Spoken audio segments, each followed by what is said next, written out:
Jeremias, Kabanata 43.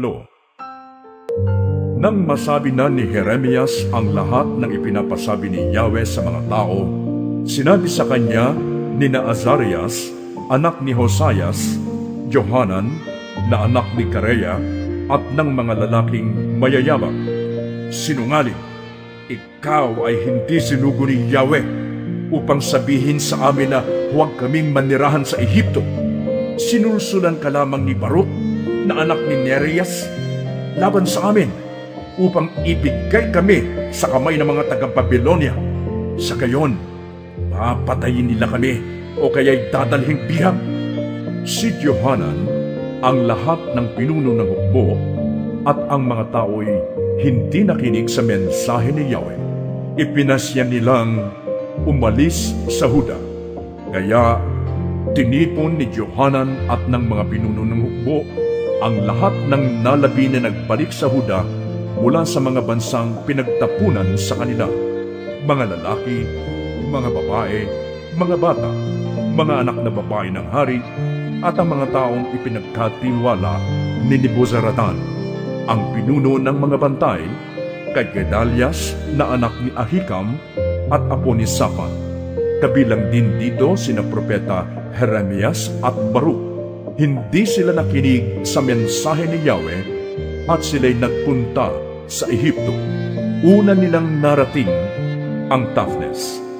Sa Taphnes ay nagpahayag si Yahweh kay Jeremias, kumuha ka ng ilang malalaking bato at ibaon mo sa daanang papasok sa palasyo ng Faraon sa Taphnes.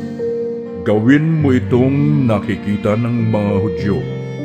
Sabihin mo sa kanila, sinasabi ni Yahweh na makapangyarihan sa lahat, ang Diyos ng Israel, dadalhin ko ang aking lingkod na si Haring Nebuchadnezzar ng Babylonia, at ang kanyang trono ay ilalagay niya sa ibabaw ng mga batong ito na aking ibinaon.